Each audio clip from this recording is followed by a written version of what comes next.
Tô aqui finalizando a semana com uma reflexão bem importante para compartilhar com vocês o quanto a gente precisa de inteligência emocional.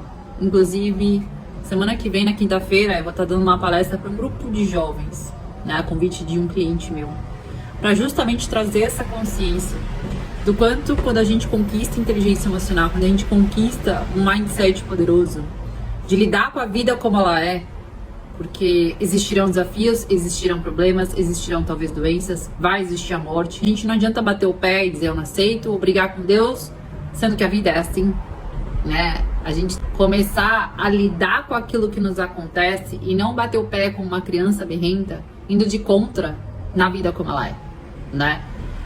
Então, o meu convite para vocês, por exemplo, essa semana eu estava menstruada, estava sensível, né? Depois que eu fiz um processo, e ainda estou nele, de cura com o meu feminino ferido, eu passei a sentir infinitamente mais. Eu fico mais sensível, coisa que antes minha postura dentro de uma couraça muito grande, de uma armadura que eu vesti por proteção, me impedia de sentir, de me conectar com esse feminino. E mais do que nunca hoje, com essa ressignificação aqui dentro, orando e vigiando para não voltar para esse lugar, porque lembre-se, tudo é hábito, então a gente pode retornar se a gente não está vigilante de nós mesmos, conscientes, auto-observadoras, se autoconhecendo de fato, a gente volta para um padrão, né? Então, eu tô compartilhando aqui para vocês que, por exemplo, eu estava lunando, eu estava sensível, a minha mãe estava internada em São Paulo, eu distante, né? Eu sou autônoma, então assim, quando a gente empreende, às vezes a gente fala assim, ok, eu vou ter o luxo de fazer minha rotina, de fazer meus horários, e sim. Só que, por exemplo, hoje, eu não posso abrir mão dos meus clientes assim do nada. Eventualidades acontecem no nosso dia a dia, então a gente maneja a nossa agenda, é natural, né? Na vida como ela é. Todas essas adversidades vão acontecer. Às vezes a internet cai, uma chuva cai, a gente às vezes adoece, a gente, né, tem desafios, né? Às vezes a gente se lesiona, a gente se machuca. Então, assim, as adversidades acontecem e a gente gerencia elas.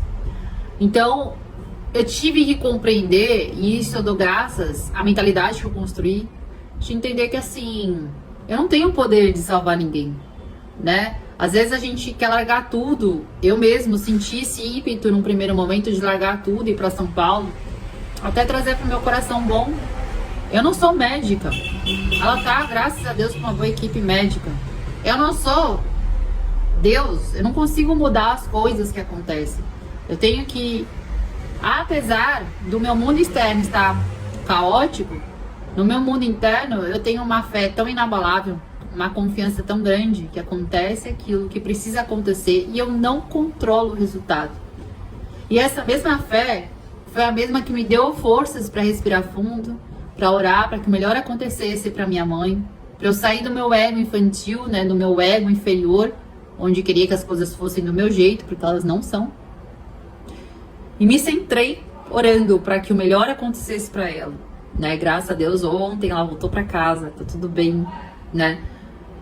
E eu sou grata por hoje conseguir lidar com isso. E hoje eu entendo vocês nas dificuldades, quando vocês procrastinam, quando vocês sabotam o empreendedorismo muitas vezes, porque existem preços a serem pagos. Que se a tua criança estiver no piloto da tua vida, você provavelmente seria aquela que diria sim para os outros, dizendo não para ti, né? Então, quando eu falo para vocês de ser soberana, do autogoverno, de ser protagonista da própria vida, é pegar o volante desse carro que tá com a nossa criança ferida, com a nossa criança que tem medo do amanhã, com a nossa criança que ainda reivindica muitas coisas, com a nossa criança que ainda busca pai e mãe no trabalho, nos clientes, no governo, nos gestores. Eu não sei em que lugar você se encontra, mas eu já estive aí. Eu sei como é que é se sentir de mãos atadas. Mas a partir do momento que você entende que tá tudo perfeito, porque não cai uma folha de uma árvore, não seja vontade de Deus, que tudo é Ele quem faz, você sai desse ego de querer controlar algo que é incontrolável. Porque eu não controlo nem o ar que eu respiro. Eu tô aqui respirando porque existe uma inteligência divina, existe uma inata, existe uma sabedoria. E eu não controlo ela. Pelo contrário, toda vez que eu tento controlar, só gera sofrimento. E lembre-se, a dor é inevitável. Estamos humanos. Sentimos dor, sentimos tristeza, raiva. alegria, felicidade, sucesso, fracasso. As emoções fazem parte da vida humana. A questão é, você não é definido por elas. Sentir elas é um estado do seu ser, mas não define você. E ter essa sabedoria, não aqui, mas aqui, te traz liberdade para viver e aceitar a vida como ela é. Entendendo que, assim como no jogo de xadrez, eu vou fazer certos movimentos, mas a vida também vai fazer o delas. E aí, você está pronta quando a vida faz o movimento? Talvez, alguns vão dizer isso é sorte ou é azar, depende do seu olhar. Porque como já bem aprendemos com Cristo, se seus olhos é luz, tudo é luz. Se seus olhos são trevas, tudo é trevas. Eu prefiro escolher colocar luz, inclusive nas minhas sombras. Porque toda vez que eu quis esconder as minhas sombras, elas se tornaram um demônio. Muitas vezes elas me dominaram.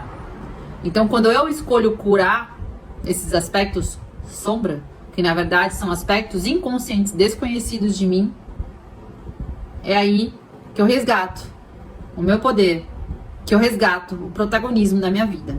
Então eu só tô compartilhando o meu sentir com vocês essa semana para que vocês percebam que sim, é possível. Que eu conquistei uma mente forte, resiliente, que sente sim, que não precisa mais ser aquela Denise homem de saia, aquela Denise da armadura, que não sentia, que era, o apelido era Frozen, mas que, apesar de sentir, eu aprendo a gerenciar as minhas emoções. Que isso faz parte do processo de amadurecer, de adultecer. Porque eu já entendi que hoje eu cuido da minha criança. E toda vez que uma dor pular, porque ela vai pular, porque somos como uma cebola com diversas cascas, com diversas camadas que vão ser descascadas, quando eu entendo isso, eu posso nutrir a minha criança por todas as dores que ela sentiu lá do passado. Porque mesmo com o meu olhar hoje, mulher madura, quando eu olho e falo, não é nada demais, para a criança foi. Então quando vocês me dizem que tá tudo bem, mas os resultados não são condizentes com a sua fala, entenda, existe uma criança ferida dentro de ti, que tá gritando para ser olhada e para ser vista. E muitas vezes ela vem através de sintomas físicos, sintomas emocionais e mentais, que às vezes estão te impedindo de ser quem você veio ser. Se essa minha fala tocou o seu coração, eu te convido para que você venha conhecer o processo TRID, que é um processo conduzido por mim e pelo meu marido, terapeuta, especialista em magnetismo e hipnose não verbal, onde a gente juntos criou esse método que te ajuda e contribui e te ensina a ressignificar essas dores, porque na verdade essa dor é uma ausência de amor. Por isso que eu sempre vou bater na tecla que o amor cura e cura tudo. Agora a questão é, você está disposta? Ou você quer continuar carregando essa mala cheia de pedras durante toda a sua vida e viver frustrada, dizendo que não sabe por quê, que não entende por quê, não tem resultado? Mas talvez seja porque o teu apego por esses acontecimentos, por esses conteúdos que você hoje, no teu consciente, no teu lado racional e lógico, você não se lembra, mas está registrado. A memória é uma foto. Talvez hoje você ache que não significa nada. Mas lembre-se, tudo começa no seu campo mental e emocional. Basta um pensamento para te gerar um sentimento e te gerar uma ação e te gerar um comportamento. Então você se percebe e resgata isso. Ou lembre-se sempre, se você não está governando a própria vida, alguém está.